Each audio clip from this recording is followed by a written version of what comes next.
Isang matindi at dikitang bakbakan ang nagsilbing panimula sa semifinal round ng UNTV Volleyball League Season 4. Mas uminit na ang kompetisyon habang papalapit ang labanan para sa kampyonato, kung saan bawat puntos, bawat set at bawat panalo ay may malaking bigat sa kampanya ng mga natitirang koponan.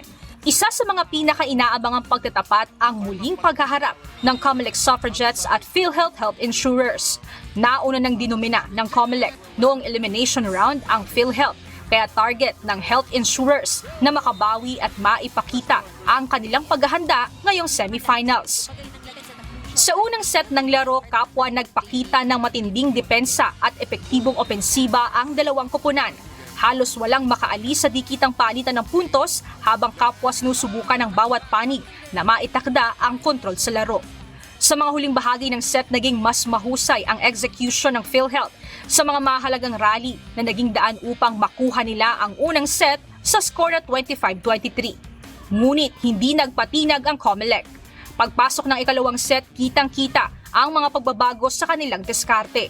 Mas naging maayos ang kanilang ball movement, naging malinis ang transition plays at mas naging epektibo ang kanilang pagbuo ng atake. Dahil dito, nakasabay sila sa bawat palo ng PhilHealth hanggang sa tuluyang maagaw ang ikalawang set sa parehong score na 25-23. Pagdating naman sa ikatlong set, unti-unting napunta sa panig ng COMELEC ang momentum ng laban. Mas naging agresibo ang kanilang mga atake habang patuloy na nakalilikha ng pagkakataon ang kanilang depensa para sa mga counter-attack. Bagamat patuloy na lumalaban sa bawat rally ang health insurers, napanatili ng Suffragettes ang kanilang diskarte upang makuha ang ikatlong set sa score na 25-21. Sa ikaapat na set, muling naging mahigpit ang palitan ng puntos. Ilang beses ding nagpalit ng lamangan ang magkabilang panig, subalit sa mga crucial points, mas naging epektibo ang diskarte ng COMELEC. Dahil dito, nakuha ng COMELEC ang kanilang unang panalo sa semifinals matapos tuldukan ang laban sa score na 25-23. Itinanghal namang best player of the game si Danica Gendroli matapos magtala ng 22 attack points at isang service ace para sa kabuuang 23 points.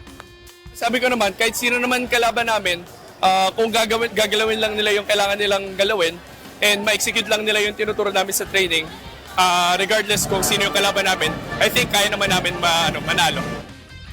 Samantala, sa panig naman ng PhilHealth, aminado ang koponan na bahagyang nagkulang ang mga players sa komunikasyon sa loob ng court. Kaya naman target ng mga ito na sa susunod na match ay patibayin pa ang kanilang diskarte at communication skills para makahabol. Improvement and pag-aaralan yung game ng mga kasunod na kalaban.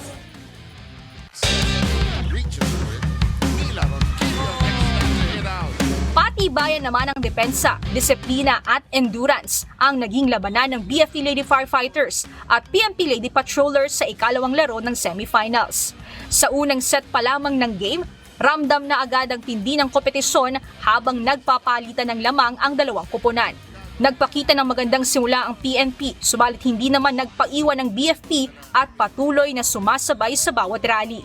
Dahil sa mahigpit na labanan, umabot pa sa extended set ang unang bahagi ng laro.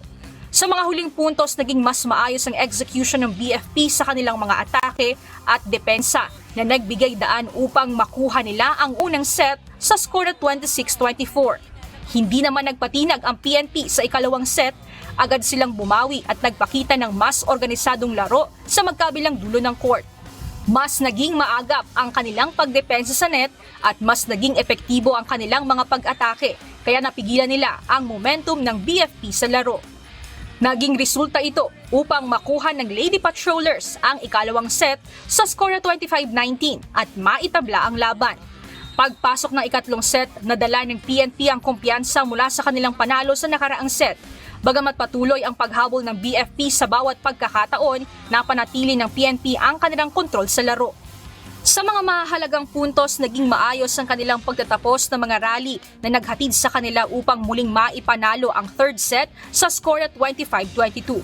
Isang set na lamang ang kailangan ng PNP upang maisara ang laban, ngunit hindi pinanghinaan ng BFP. Sa fourth set, mas naging epektibo ang kanilang opensiba habang pinaiigting ang kanilang mas matatag na depensa.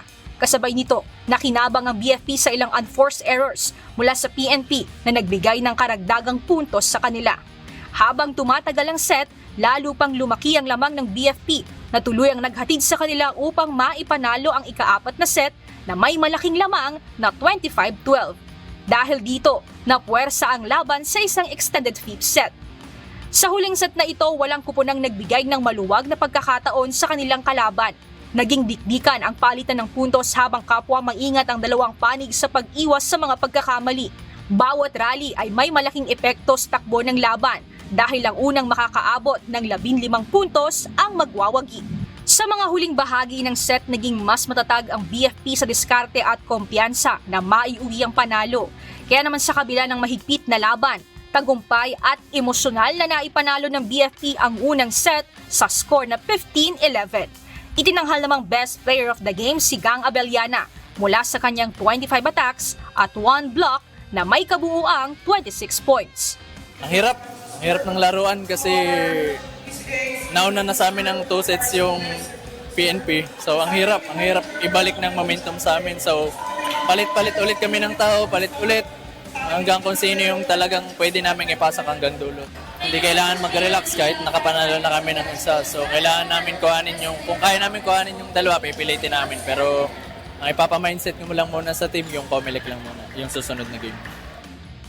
Nabiguma ng PNP na maipanalo ang match, handa naman ang koponan na muling lumaban upang makabawi para sa susunod pang natitirang mga game.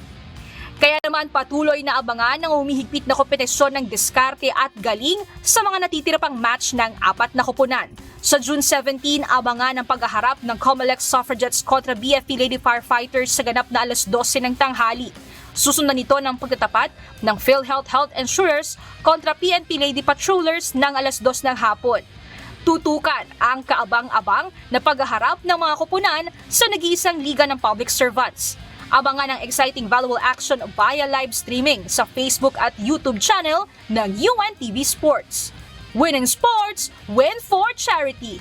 Mia Alonso, humahataw sa Balita Ngayon.